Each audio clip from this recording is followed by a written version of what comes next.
Skeleton Crew is out on Disney Plus, latest show in the Star Wars universe, 8 episodes around 35 minutes each.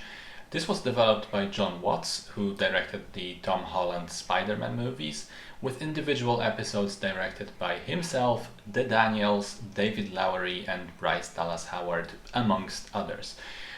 Series stars Jude Law, Kerry Condon, Nick Frost and a bunch of kids, and follows mainly those kids. There's a gang of 4 growing up on a peaceful, calm, backwater planet that is completely isolated from the rest of the galaxy by a protective barrier around it. One day, the kids discover a spaceship buried underground in the forest, and they end up accidentally turning it on, firing up that ship, which immediately goes through the barrier outside and transports them to the far end of the galaxy. They want to return, they don't know how, they run into space pirates and end up teaming up with Jod Nahwood, played by Jude Law, who tells them he's a Jedi with noble intentions, but it's very, very clear that he's actually a scoundrel. So in terms of tone, this is a welcome departure from some of the other Star Wars shows recently, because it is decidedly less self-important and self-serious, has much lower stakes, doesn't feature cameos or direct tie-ins to other properties, and is just this self-contained, kid-focused adventure. Think Amblin movies like E.T. or Goonies, or things like Stranger Things, Gremlins, maybe even Stand By Me to some extent. It's something in that direction, just in Star Wars, and I think it's pretty damn successful. It was refreshing to have this type of thing in the universe. I liked the dynamics of the kids, in between them, but also between them and Jude Law, who, by the way, is the single most amazing element of this show. Not only does he have unbelievable charm and charisma to carry his scenes, his character is also interestingly written, because you expect they'll just do a simple redemption arc for him, and what ends up happening is wonderfully different. I appreciated how consistent his writing was, and how the character stayed true to himself. I like the somewhat episodic nature of the adventures. I like the humor.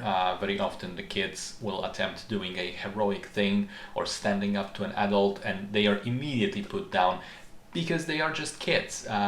Yet they are also resourceful when it matters and can be capable of getting out of trouble in unconventional ways. There's also one episode which does an interesting commentary on disability. One of the kids has these implants, and we learn she can't move without them. And she ends up saying, in essence, that she's scared because, one of her friends pushes her constantly to be brave and to do the things that an able-bodied person would be able to do. She is encouraged to act like the disability is not preventing her from doing anything. But it actually is. There are real things she physically cannot do. And I found that piece of dialogue to be wonderfully unexpected and refreshing. Usually modern media make out disabled people to be at least as capable as able-bodied ones, if not, straight up superheroes in some aspects. So it was nice to have a gentle and kind reminder that, yeah, that condition does carry some limitations. 2 things which I think could have been done better. One is the visuals, because they are uneven. Some of the special effects do look brilliant. I loved the main ship, I loved the robot, I liked the pirate den.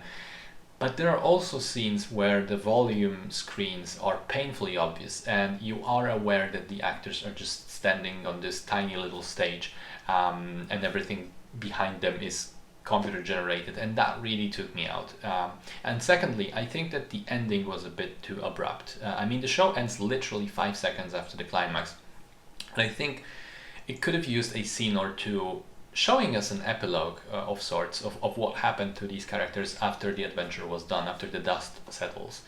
You can of course infer and guess, but still, it would have been nice to have a little bit more closure. In any case, I like this show. I found it endearing and funny and enjoyable. I won't say it's mandatory viewing, and it probably isn't for everyone, but I think it's totally fine. And I like that Disney is sort of branching out and realizing that Star Wars is big enough to have both mature stories like Andor and more childish adventures like Skeleton Crew. And as long as they're both done well, I'm gonna be happy.